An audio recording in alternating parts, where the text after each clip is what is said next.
নমস্কার, আমি অন্বেষা আবার চলে এসেছি একটা নতুন ভিডিও নিয়ে। আমার একটা মিনি ভ্লগে তোমাদেরকে বলেছিলাম যে আমার হাজব্যান্ডের বেস্ট ফ্রেন্ডের অ্যানিভার্সারিতে যাচ্ছি। আমাদেরকে টাইম দেওয়া ছিল 1টা থেকে 1:30টার মধ্যে যাওয়ার জন্য, কিন্তু আমাদের যেতে যেতে 3:15 থেকে 3:30 হয়ে গেছিল। প্রচণ্ড লেট হয়ে গেছিল। আসলে আমারই একটুখানি কাজ ছিল, এই জন্য টাইম মতো পৌঁছাতে পারিনি। আর যার অ্যানিভার্সারি সে আমাদের জন্য অনেকক্ষণ ওয়েট করছিল।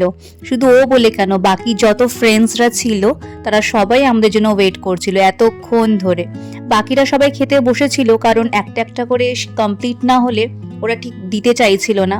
মানে অনেকজন একসাথে বাল্ক অ্যামাউন্টে চলে আসলে ওদের সার্ভ করতে অসুবিধা হতো।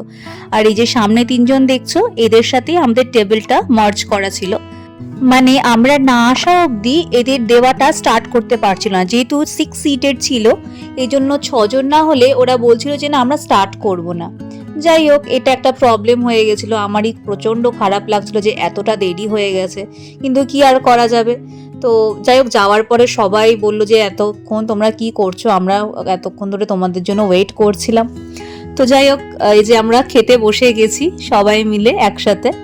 আসলে যার অ্যানিভার্সারি সে আমার হাজব্যান্ডের একদম ছোটবেলার বন্ধু, মানে স্কুল কলেজ সব একসাথেই পড়াশোনা করেছে। আর এত বছরের বন্ধু, তাই খুব স্বাভাবিক ব্যাপার আমরা লেট করছিলাম বলে ওর খারাপই লাগছিল। তো এই যে স্টার্টার আমাদের শুরু হয়ে গেছে। আর অ্যাজ ইউজুয়াল আমি আমার খাবারের দিকে প্রচণ্ড পরিমাণে ধ্যান দিয়েছি, কারণ আমার ওই সময় প্রচণ্ড খিদে পেয়েছিল। আর এই যে পেছনে দাঁড়ানো দেখছো, এরাই হচ্ছে সব ফ্রেন্ডস গ্রুপ। তো যেহেতু আমরা লেট করে এসেছি, তাই এখানে এসে একটু কথাবার্তা বলছিল আমাদের সাথে। আর আমার মেয়ের প্রচণ্ড মন খারাপ হয়ে গেছে, মানে সবাই বলছে কি রে তুই চুলটা কেন কাটলি। তো এই কোয়েশ্চেনেই আমার মেয়ের মনটা ব্যাস পুরো খারাপ হয়ে গেছে, মুড পুরো অফ, মানে কিছুতেই কিছু খাচ্ছে না। তো অনেক জোর করে ওকে খাওয়াতে হচ্ছে। আর আমাকে দেখো, আমি তো শুধু খেয়েই যাচ্ছি, মানে আসলে এত খিদে পেয়েছে না আমার, মানে আমার জন্য মনে হচ্ছে শুধু খাই। আর এই যে পেছনে ব্লু কালারের শাড়ি পরা দেখছো, ওরই অ্যানিভার্সারি। আর ওর হাজবেন্ডই আমার হাজবেন্ডের বেস্ট ফ্রেন্ড। এই যে আমি আমার কিছু ফেভারিট ডিশেস নিয়ে নিয়েছি, যেরকম কর্ন, ব্রকলি আর পনির। এই 3টে জিনিসই আমার এখানে বেশ ভালো লাগে খেতে, ভেজ আইটেমের মধ্যে। তো বেশ অনেক কিছুই খেলাম স্টার্টারে। তবে এখন বলেছি যে ননভেজটা স্টার্ট করে দিতে, কারণ ভেজ এত খেতে খেতে তারপরে লাস্টে দেখা যাবে যে ননভেজ আর খেতে পারলাম না। তো এখানে ফিশ আর চিকেনটা চলে এসেছে। আর আমার মেয়ে তো এদিকে কিছুই খাচ্ছে না, তা ওর জন্য ফ্রেঞ্চ ফ্রাইজ অর্ডার দেওয়া হয়েছে। তো দেখি দেয় কি না, কারণ সবসময় ওরা দিতে চায় না, খুব স্পেশালভাবে রিকোয়েস্ট করলেই তখনই দেয়। আর এই যে দেখো, অনেক ননভেজ আইটেম চলে এসছে, যেমন চিকেন শিক কাবাব আর চিকেন লেগ পিসেরও একটা আইটেম এখানে দিয়েছে, যেটার নাম আমি এখনো অবধি জানি না। আর এই যে দেখো, আমার মেয়ে এখানেও মোবাইল দেখে দেখে খাচ্ছে। ওকে যে কতবার আমি বারণ করেছি, বাবা তুই মোবাইল দেখিস না। তবে বাড়িতে খুব একটা দেখতে দিই না, কারণ যখন খাওয়াই আমি গল্প বলে ওকে খাওয়াই, মোবাইলটা খুব কমই মানে দেখতে দিই ওকে, খুব দরকার না হলে আমি দেখতে দিই না। আর এখানে আমার অবস্থা দেখেছো, মানে শুধু খেয়েই যাচ্ছি আমি।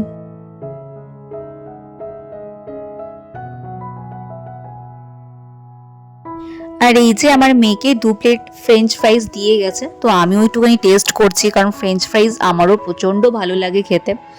এখন দেখছি ও এটাই খাচ্ছে। যাই হোক, কিছু তো একটু খাক, না হলে তো না খেয়েই থাকবে। আর আমি বারবার বলছি যে তুই এটা ছাড়া অন্য কিছুও খা, কিন্তু ও খাবেই না, ও শুধু এই ফ্রেঞ্চ ফ্রাইজই খাবে।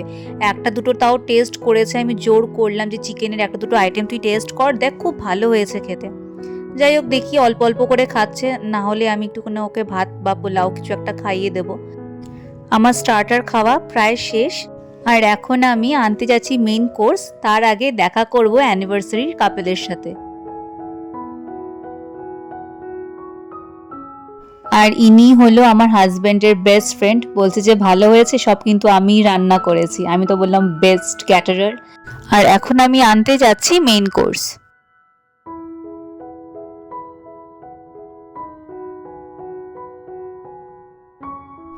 না, আজকে ভাবছি ননভেজ না নিয়ে যদি ভেজ নিই তাহলে কিরকম হয়। প্রত্যেকবারই তো ননভেজই খাই, না আজকে একটুখানি ভেজই খাবো। এটা একটা স্যুপ যদিও, কিন্তু আজকে স্যুপ টুপ কিচ্ছু খাবো না, ডিরেক্টলি আজকে ভেজ আইটেমেই যাব। কারণ ভেজ আইটেমে পোলাও আছে, এটা আমি জানি। আর সেদিনও অ্যাবসলিউট বারবিকিউতে পোলাওটা দারুণ করেছিল, তাই ভাবছি এখানেও একটু টেস্ট করে দেখি। আর আমার মেয়ে পোলাও খেতে ভালোবাসে, আর ও তো তেমন কিছুই খায়নি, তো ভাবছি একটুখানি পোলাও নিয়ে যাই। আর সাথে নুডলস ওখানে রাখা দেখছি, তো নুডলসটাও নেব। আমি এখানে পোলাওয়ের মধ্যে দেখছি কয়েক টুকরো পনির আছে, সেটাই আমি খোঁজার চেষ্টা করছি। এই যে আমার নেওয়া হয়ে গেছে, একটু নুডলস নিয়েছি, পোলাও নিয়েছি, আর এখানে একটা মালাই কোপ্তা পাওয়া যাচ্ছিল, মানে এটা ভালো ছিল বেশ। আর পনিরের একটা আইটেম, মানে বাটার পনির মশালা টাইপের একটা আইটেম ছিল, তো ওটাও নিলাম। তো দেখি খেয়ে আজকে কিরকম লাগে, দেখে তো মনে হচ্ছে ভালোই হবে, তো ওটাই খাই। আর আমার মেয়ে মোটামুটি এগুলো খেতে পছন্দ করে, তাই আমি একটুখানি নিলাম আজকে। আর এখানে দেখো এসেই দেখছি ফ্রেশ লাইম সোডা চলে এসছে, আমার প্রচন্ড ভালো লাগে এটা খেতে। তো সবার জন্যই একই জিনিসই অর্ডার করা হয়েছিল, যদিও এটা এক্সট্রা চার্জেস নিচ্ছিল, মানে বাফেট হলে কোনো চার্জ থাকতো না, কিন্তু এটা বাফেটের সাথে ইনক্লুডেড ছিল না, তো তাই এটার জন্য আলাদা করে টাকা নিচ্ছিল। আর এখানে হয়েছে একটা সমস্যা, কারণ আমাদের আসলে একটা ট্রিপের প্ল্যানিং হচ্ছিল, মানে অনেকদিন ধরেই প্ল্যান হচ্ছে, কিন্তু এদিকে আমরা যেতে পারবো না একটা আমাদের পার্সোনাল ইস্যুর জন্য, তার সেটা নিয়েই গসিপ হচ্ছে। তো ওরা বলছে কেন যাবি না, তো আমি বললাম যে আমার একটুখানি প্রবলেম আছে, ওই সময়টাতে একটু কাজ পড়ে গেছে, আর ওরও একটু অফিসিয়াল কাজ আছে, তো এই জন্যই আমরা যেতে পারবো না। তো ওরা ওটা নিয়েই মন খারাপ করছে যে তোমরা গেলে খুব ভালো হতো, আসলে একটু আগে থেকে টিকিট না কাটলে একদম রাশ আওয়ার, তো ওই সময়টা মানে মার্চের লাস্টের দিকে, তো ওই সময় তো প্রচণ্ড টিকিটসের ডিমান্ড থাকে, মানে প্রচুর লোকেই তো ঘুরতে যায় ওই সময়টাতে, তো তার জন্য আগের থেকে বুকিং করাটা দরকার। তাই আমি বললাম যে আমাদের জন্য তোমরা ওয়েট করো না, তোমরা সব মানে ঠিকঠাক করেই নাও। ওরা যদিও টিকিট কাটা ওদের হয়ে গেছে, তাও একবার আমাদের যাওয়ার জন্য ইনসিস্ট করছিল ওরা। যাক, কি আর করা যাবে, আবার কোনো সময় হলে একসাথে নিশ্চয়ই যাবো আমরা। আমার মেয়েকে এখন একটুখানি পোলাও খাইয়ে দিচ্ছি, কারণ ও তো কিছুই খায়নি, তো এটা দেখছি বেশ ভালোই খাচ্ছে, যেহেতু একটু মিষ্টি মিষ্টি, তো আমিও বেশ ভালোই খাচ্ছি, কারণ নুডলসটাও বেশ টেস্ট ছিল। আর সামনেও যে ফ্যামিলিটা বসেছিল ওখানে তো একটা বাচ্চা ছিল, তো আমি বলছি যে এই নুডলসটা আর এই পোলাওটা নিয়ে আসো, প্রচণ্ড ভালো খেতে, আর ও খেতেও পারবে, তো ওটাই আমি বলে যাচ্ছি বারবার, খুব ভালো খাচ্ছি আমি। আমরা এই বারবিকিউ নেশনটাতে অনেকবার এসেছি, কারণ একদম বাড়ির পাশেই বলতে গেলে, আর ছোটোখাটো কোনো অকেশন হলে এই জায়গাটাই আমরা বেছে নিই। আর বন্ধু বান্ধবরা একসাথে হলে কত রকমের যে কথা হয়, সে সুখ দুঃখে সব রকমের কথাই বলতে গেলে আমরা বলি।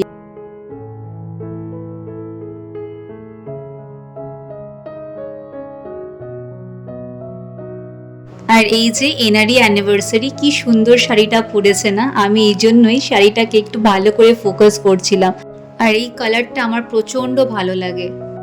আমার হাজবেন্ড আবার আমার জন্য জোর করে একটু বিরিয়ানি নিয়ে আসলো, বলছি একটু টেস্ট করো, আজকেরটা ভালোই হয়েছে খেতে। তো আমি এই বারবিকিউ নেশনে বিরিয়ানি খুব একটা ভালো খাই না, বাট আজকে দেখছি সত্যি টেস্ট করেছে, এক এক দিন এক এক রকমের রান্না হয় আর কি। আর এই যে মাটনও চলে এসছে, তো আমি মাটন দিয়ে পোলাও দিয়ে বিরিয়ানি দিয়ে সব মিক্সড করেই বলতে গেলে খাচ্ছি। তো এই ভিডিওটা কিন্তু আমার মেয়ে আমাকে করে দিয়েছে, ও কিন্তু বেশ সুন্দর ভিডিও করতে পারে, তো আমাকে অনেক ব্যাপারেই আমার মেয়ে হেল্প করে বলতে গেলে। তবে সত্যি বলতে কি, আমার এই ভিডিও করার মেইন কারণ হচ্ছে আমার মেয়ে, কারণ ওর খুব ইচ্ছে ছিল যে আমি ভ্লগিং করি, তো ওর জন্যই আমার এই চ্যানেলটা খোলা, আর ও প্রচণ্ড আমাকে সাপোর্ট করে, আর টুকটাক ভিডিওতে হেল্প আমার মেয়েও করে দেয়, তো কোনো ভিডিও শ্যুট করার জন্য ক্যামেরাটা সুন্দর করে ধরা, তো এটাও আমার মেয়েই করে দিয়েছে আমাকে, যে বলছে মামা তুমি খাও, আমি করে দিচ্ছি তোমাকে, তোমার চিন্তা নেই, আমি সুন্দর করে করবো। এই কারণে দেখো আমি হাসছি আবার। আমাদের খাওয়া প্রায় শেষ, তো এখন খেয়ে নিচ্ছি একটু ডেজার্টস, আর সাথে কিছু ফ্রুটসও রয়েছে। আর উইকডে যেহেতু, সেজন্য খুব একটা ভিড় ছিল না, আমরা যতজন ইনভাইটেড ছিলাম তারাই ছিল বলতে গেলে। আর এই যে সেই ডেজার্ট, কেক আছে, জেলি আছে, আর কিছু তরমুজও ছিল, ওটাও আমার মেয়ে খেতে প্রচণ্ড ভালোবাসে, আর কিছু পেঁপেও নিয়ে এসেছিল, তো ভালো ছিল বেশ তরমুজগুলো, মানে অফ সিজনেও ভালোই লাগছে খেতে।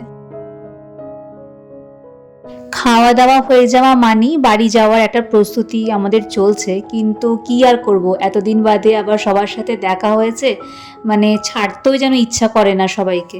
আর এখন আমরা সবাই একটু ফটো তুলে নিচ্ছি, সবার সাথে একটু ফটো সেশন চলছিল। আর এই যে পুচকি একটা এসেছিল, তা আমি জিজ্ঞাসা করছি তোমার নামটা বলে দাও, তোমার নামটা বলে দাও।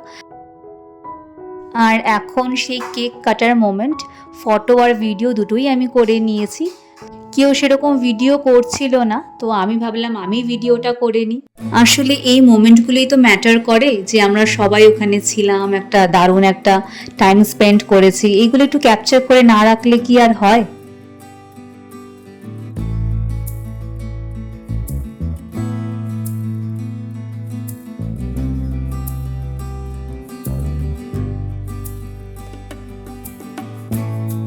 আর আমি নিজের ভিডিও নিজেই করছি, কারণ কেউই তো ভিডিও করছিল না, আর আমি এতবার করে কাউকে বলতেও পারছিলাম না আমারও একটা ভিডিও করে দাও। তো আমি ভাবলাম যে সবার সাথে আমি নিজের ভিডিওটাও একটুখানি করে নিই। আমার মনে হয় লাইফের ভালো মুহূর্তগুলো যদি বন্ধুদের আর ফ্যামিলির সাথে কাটানো যায়, এর থেকে ভালো আর কিছু হতেই পারে না। দেখো আমরা কত খুশি আর কত আনন্দ করছি, কত রকমের গল্প, কত রকমের আড্ডা, কত রকমের ইয়ার্কি, এইটুকুই তো দরকার লাইফে, তাই না? আর এখন হচ্ছে সবাইকে সি অফের পালা, কেউ যেন কাউকে ছাড়তেই আমরা চাইছি না, যেন মনে হচ্ছে এই তো আসলাম, এখনই চলে যাব। আসলে আজকাল আমাদের লাইফটা এতটাই বিজি হয়ে গেছে যে কেউ কারোর বাড়ি যাওয়ার টুকু সময় পাই না। আর সত্যি বলতে কি, এখন ফোন আসার জন্য যেন সব কিছুই লিমিটেড হয়ে গেছে, মানে দেখা করা, কথাবার্তা সব কিছুই যেন একটা টাইমের মধ্যে আমরা আটকে থাকি। কি ঠিক বললাম তো আমি?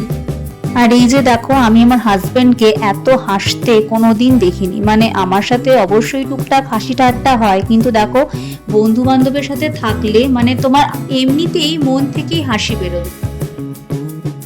কিন্তু কি আর করা যাবে, এখন তো বাড়ি ফিরতেই হবে।